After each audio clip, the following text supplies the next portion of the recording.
Hey everybody, Tactic Angel here, back for another premium ship review for World of Warships Legends. Of course, we're playing on the PlayStation 4, and let's just jump right into it. Today we're going to be taking a look at the T-61, the German Tier 5 premium destroyer. Now I'm going to be real honest, I spent a couple of hours looking for any meaningful information about the T-61, and I can't find much at all. I can tell you that it is a Type 40 floating torpedo boat. It was built in April 1942 and it was sunk by aircraft in 1944. Other than that, I'm not sure I can give you any information on this ship, historically speaking, so I'm sorry, actually. I know that I like to include these sorts of things in my review, but there's really not much to say here. In any case, we'll move on to analysis. My general thoughts about this ship are that it is very good at what it does. And what it does is everything that a destroyer is good at, maybe minus dominating other destroyers like American torpedo boats do. A good Farragut captain will shoot you to bits, more often than not anyway. You will lose to other German destroyer captains pretty often, and the Jervis will completely annihilate you unless you ambush it in some particularly brilliant and cowardly way. For comparison purposes, I think that it's best to compare this ship to the Geta, the Tier 5 Tech Tree German destroyer, and as usual, I'd recommend you play up to the Geta before considering this purchase. So first we're going to start out with survivability. This is not a strong suit of the T-61. Using the same commander, and I'm using Maximilian von Spee, we are looking at around 1,700 less hit points for the T-61 right off the bat. In terms of armor, neither of them have any armor worth talking about because they're both destroyers. So immediately, T-61 off to kind of a weak start, but it's going to turn around here pretty quick. When we move on to artillery, the Geta is still going to win here. It has 4 150mm cannons. They have basically twice the fire chance. They do basically twice the HE shell damage, and they do considerably more AP shell damage as well. The 128mm on the Geta, not terribly impressive, honestly. They will do a decent amount of damage to other destroyers, but you will find yourself doing a lot of zero damage to battleships and to cruisers. For torpedoes, this is really where the T-61 shines because the Geta and the T-61 have the same torpedo systems. They have the same torpedo speed, they have the same torpedo damage, etc., etc., etc. They're both 4x2 530mm torpedoes.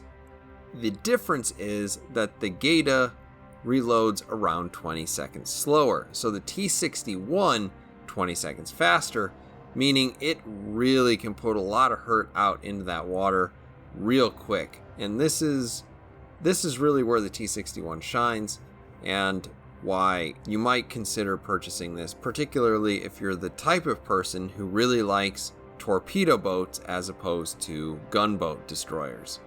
For AA defense, they're both rated the same. They both have a fairly limited amount of AA, but the AA doesn't really matter right now.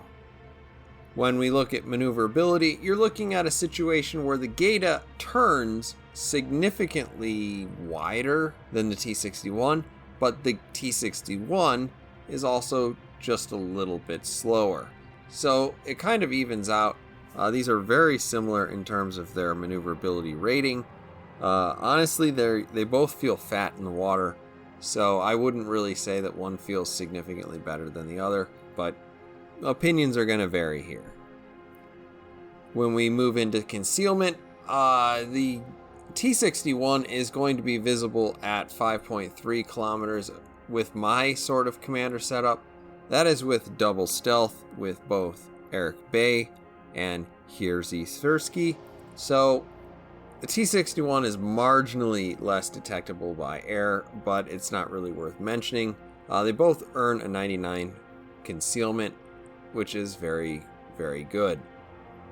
So as we jump into some actual gameplay, we're going to be on fault line. Obviously, I'm going to be in the T-61, and I'll go ahead and put my commander up on the screen.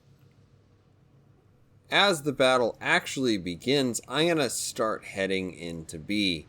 The reason for it is because I'm close to B, and I'm in a destroyer, so my natural instinct is to try to capture it.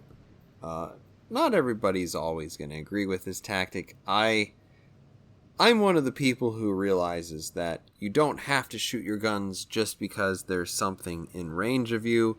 I do a lot of ship watching in the game, just watching the boats slowly sail by. And there you see a little bit of helpful influence from my teammates telling me what I'm doing is wrong. They're not necessarily wrong. If I go in here in YOLO, that's not going to help anybody. And there's a pretty good chance, I hope, that they don't know me from anyone else who's playing the game.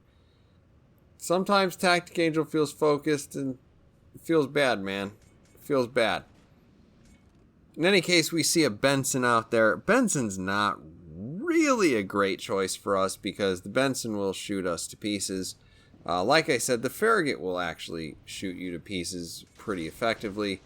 I'm going to go ahead and put a whole bunch of torpedoes in the water, just hoping that we actually manage to hit something because, of course, if he's in that smoke cloud, we have a decent chance of figuring out where he is. If he moves out of it, then, of course, it's a waste of time and money. So there we see just the blindly fired torpedoes heading out there. Obviously, that torpedo screen has kind of crept forward since we fired. But the Benson gets spotted, and we start putting out some shells. Here you can see kind of what the 128s on this ship can actually do. They're not super accurate, but they're not complete trash either.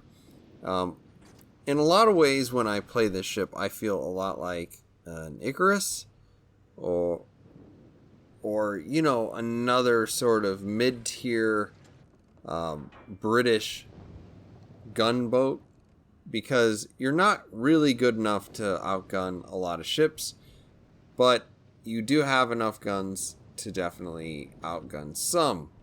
And the T-61 kind of struggles. Obviously, it has fairly slow turret rotation, and if you get yourself into trouble, you might not be able to turn your turrets fast enough to get out of it.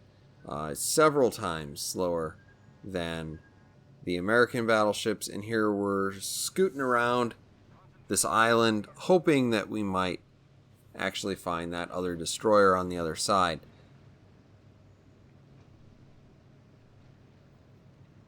Now, he will show up outside of the normal sort of range just because we can tell he's pretty much not in the base at this point. I'm capturing it. I have captured it, I should say. And I'm moving on to bigger and better things. So he was definitely not in that capture circle. I could chase him off to the north, but it kind of feels like we're walking into a lot of hurt up there. So instead, what we're going to do is we're going to go on west and hope that we can make a difference over here. Here you see a bunch of not completely well aimed, but not exactly terribly aimed shots. We sometimes like to take the wide normal sort of approach where we have a high density of damage in the middle and kind of a lower density of damage on the outside. Now, whether or not that works for this Queen Elizabeth is something that we will just have to see. It's looking pretty okay there.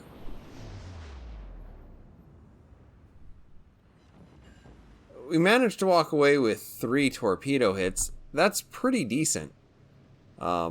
We do a pretty good chunk of damage. A little bit of flooding, which will, at the very least, make them have to use the damage control module.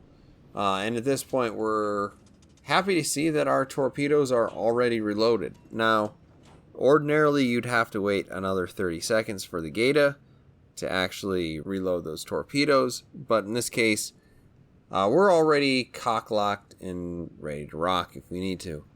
So that's one of the things that's, really nice. Probably the best thing about the T-61 is its ability to get torpedoes out there, queued up and ready to fight the enemy. Here you see the Scharnhorst from the enemy team trying to round that corner. I'm just trying to figure out what I want to do with my torpedoes. Obviously, I have quite a few torpedoes, and spending them isn't really a big deal since they will reload pretty fast. So I put 2 wide spreads out there, thinking that if I catch the Scharnhorst sailing towards my friendlies, there's a pretty decent chance that he'll end up in that wide spread. I'm kind of aiming for 2 hits. We'll go ahead and see just exactly what happens. Now I'm going to go ahead and start swinging southwest. This is in part to change my position, but also to help confuse the enemy, because if they see the torpedoes coming from the east, they're going to start to assume that I'm in the east, and that's just going to make my life harder. So we're not going to do that. No reason to make the game harder than it already is. We're going to swing around the end of this island and see what we can't actually engage. Now you will notice I have not done a lot of shooting of my guns so far, and for the most part, unless I feel like I can steal the shot, I usually don't shoot really in this ship. If you're using SPI or Warships and with a reasonable amount of concealment, there's not a lot of reason to actually have to, load up some sort of skill that allows you a little bit better accuracy.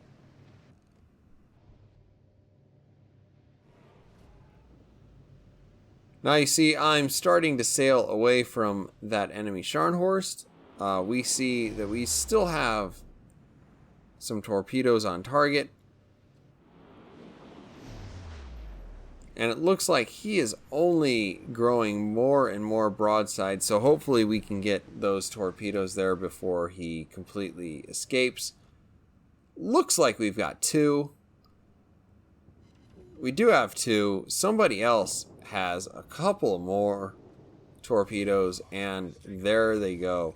That Queen Elizabeth is down.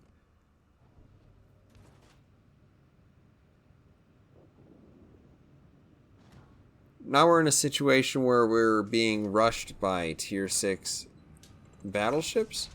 Now what you see me doing there is just a little bit of overlap, but I am mostly playing that this guy is going to be moving at least as fast as he is right now.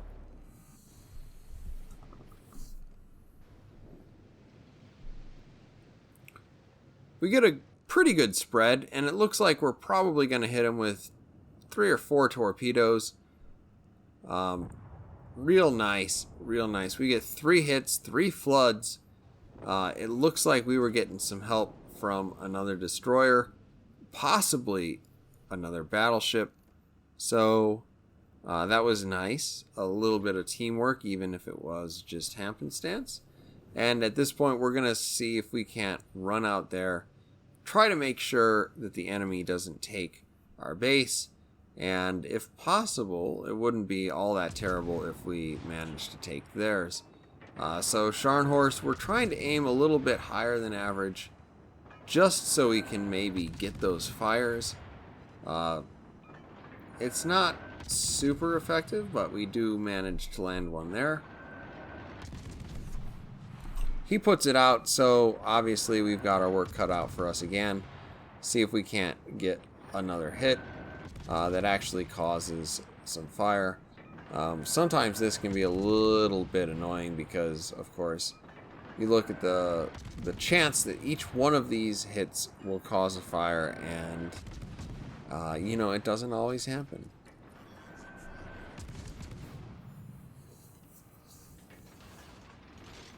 Now we have a Scharnhorst. Obviously the Scharnhorst can see me.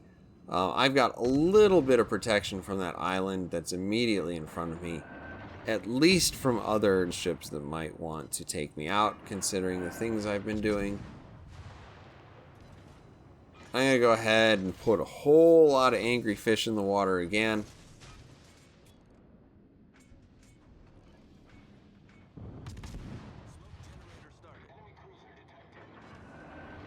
It's starting to look okay. We just see the far right side of our campaign sort of fizzling out.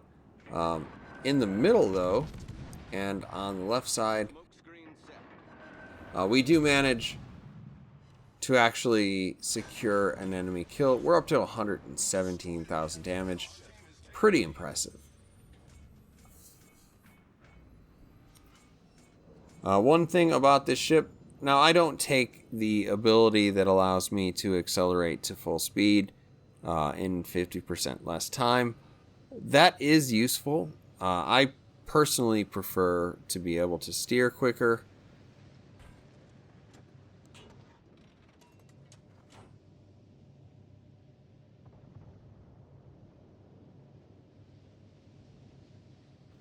But at this point we're down one base, which is not super helpful, and naturally I'm thinking I would really like to go towards B, maybe get that back, and then go on somewhere else. Unfortunately, there is this battleship. He is way out there in God's country in terms of kind of making it inopportune to attack him, even though he's not in a terrible HP condition. So now we're headed towards B. We see the La Galissonière. Not a great ship for me to take on. Obviously, as a light cruiser, he has a pretty decent chance of dodging. And if I start shooting at him, my life is going to end pretty quickly. But we have some other people floating about in B. That's not real great. If I can get into B, I can stop their point accumulation. It doesn't look like they're leaving me a ton of room to do that, but you know, we make bad decisions sometimes. Kind of checking out my expected lead on the torpedoes there. Right now I can torpedo that island pretty thoroughly. I know I like to shoot islands with guns, but I usually try not to shoot them with torpedoes. That island will maybe give me a little bit of cover here. Obviously, you can see I'm getting close to that border. I am putting another salvo of torpedoes out there. I expect that Baron is going to turn a little bit more than he already has. He's also probably going to speed up, which is why we've started to lead him a little more. Unfortunately, we don't have enough room here to actually pull this off